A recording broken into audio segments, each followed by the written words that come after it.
నా పేరు కృష్ణారావు. సార్, కూటమి ప్రభుత్వం అధికారంలోకి వచ్చాక ప్రభుత్వం పనితీరు ఎలా ఉందంటారు? బాగానే ఉందండి. ఏ రకంగా బాగుందంటారు? ఏ రకంగా బాగుందంటే ఈ గ్యాస్ బండ ఉచిత బండ్లు 3 ఇస్తున్నారు. తర్వాత ఈ వృద్ధాప్య పెన్షన్లు అవి 4000 ఇస్తున్నారు. అవి 4000 కాడికి ఇస్తున్నారు. తర్వాత ఇప్పుడు ఒక్క సమస్య ఉంది, 18 to 59 ఆడవాళ్ళకి 1500 ఇవ్వలేదు. అది ఒక్కటే. తతిమైనవి బాగానే ఉన్నాయి, ఉచిత బస్సు కానీ ఇది కానీ.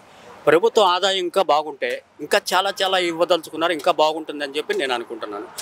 ఆ సమస్య ఏంటంటే ప్రభుత్వానికి ఆదాయం లేకపోతే సెంట్రల్ గవర్నమెంట్ సపోర్టు ఇవన్నీ ఇంకా బాగుంటే చాలా చాలా బాగా ఇస్తారని నేను అనుకుంటున్నాను. మరి గత ప్రభుత్వం వాళ్ళు కూటమి ప్రభుత్వం ఏ పథకాలు సామాన్యులకు అందట్లేదు, ఓవరాల్గా ప్రభుత్వమే ఫెయిల్ అయిందని అంటున్నారు కదా.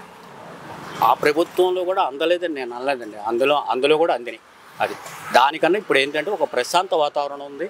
లోకేష్ గారు యువ నాయకుడు, ముందెత్తున భవిష్యత్తు ఆయనకు ఉంది. నిదానంగా ఉంటారు, నిదానంగా పనులు చేస్తారని చెప్పని చక్కగా ప్రజలు భావిస్తారు. మాటలకే పరిమితమయ్యారు తప్పించి చేతలు ఏమీ లేవని అంటున్నారు. చేతలు ఉండాలంటే సమస్య అక్కడ మూలధనం కావాల్సింది.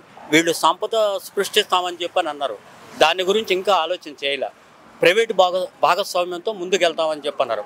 అది కనుక ఒక సెకండ్ ఆలోచిస్తే, దాని గురించి కనుక గట్టిగా చంద్రబాబు నాయుడు ప్రయత్నం చేస్తే వెంటనే మార్పు వస్తుంది. ఒక్క 1 yearలోనే వాళ్ళు చేయాలనుకున్నవన్నీ చేసేయచ్చు. అసలు ఇంకా పథకాలు పెంచవచ్చు. ఒక్క సూపర్ 6 కాదు, అవసరమైతే సూపర్ 12 కూడా ఇవ్వచ్చు.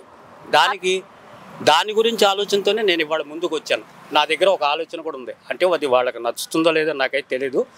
నేను దాని గురించే మాట్లాడదామని వచ్చాను. సార్, అభివృద్ధి పరంగా ఎలా ఉందంటారు బాబు గారు వచ్చాక? అభివృద్ధి పర్వాలేదమ్మా. సమస్యలు ఏంటంటే మెయిన్ ధనం లేదు కాబట్టి రోడ్లు ఏదో కొంచెం మరమ్మతులు చేశారు. మరి ఫ్రీ బస్సులు అవి పెట్టారు, బాగానే ఉంది.